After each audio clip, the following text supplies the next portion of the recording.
Nalinisan na dito. Hi guys, nalinisan na dito.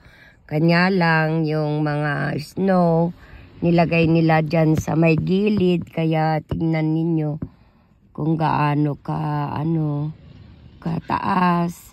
Mas mataas pa yung iba. Hindi pa rin na huhulog yung mga ibang snow sa kahoy. Maalala ko tuloy kung naalala ninyo yung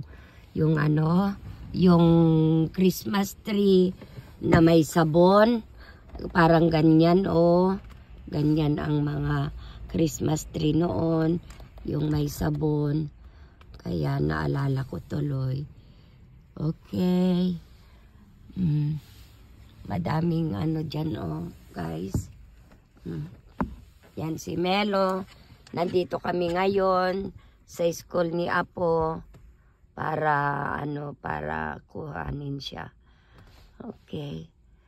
Just sharing para lang makita ninyo. Okay, ito. Thanks for watching. Bye-bye. Bye. God bless.